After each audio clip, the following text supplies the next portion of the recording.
Hey guys, so today's in this day in history, we're first going to jump back 188 years to the day that we celebrate Mark Twain's birth. Mark Twain was born November 30th, 1835.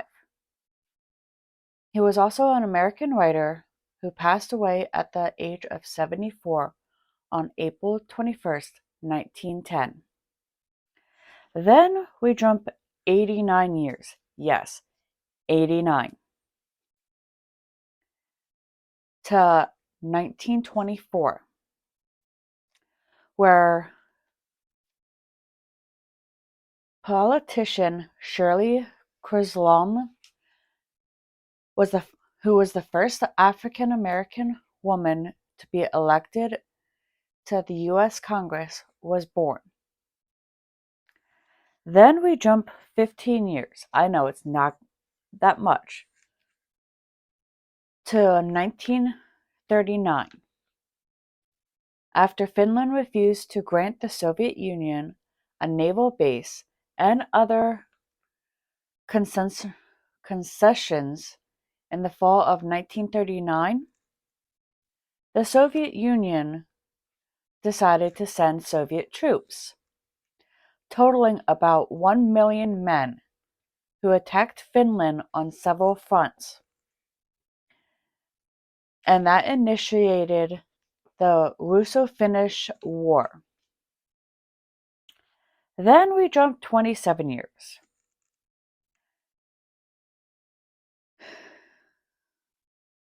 To 1966, where a block of, before that, also on the same date I should say, the independence of Barbados,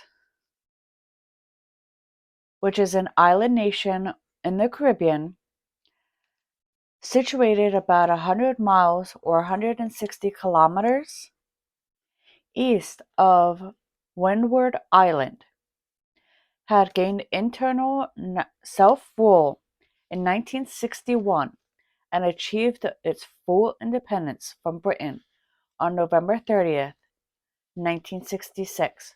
Kind of sound like what we did to Great Britain as well. But about 2 centuries earlier,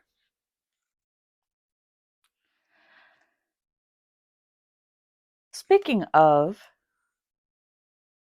let's go to the same day, same year, but a block of grey stone known as the Stone of Scone was returned to Scotland 700 years after it had been taken to England as a war booty by King Edward I.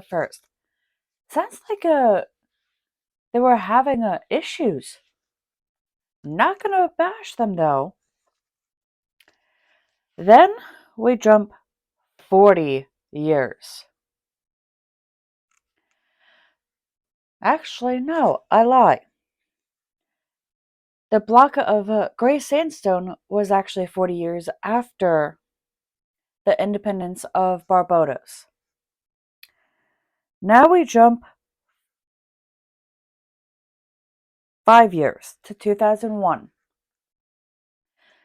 where the hunt for the Grey River Killer had ended as Gary Ridgway was arrested in Washington and later pled guilty to killing 48 women. Yes, 48. Though he claimed that he had killed 80. He became known as the deadliest convicted serial killer in the United States.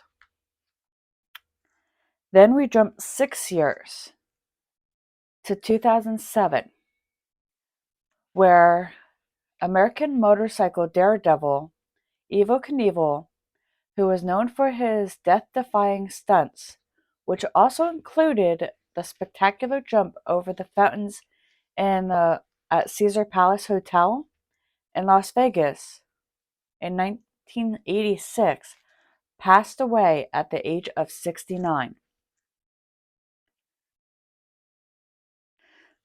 Then we jump a total of 17 years to 2018. That's just 5 years ago, where American politician George H. W. Bush, who was the 41st president of the United States from 1983, no, 1989. Please forgive me, I'm not completely awake. To 1993, passed away at the age of 94. And that is all for this day in history.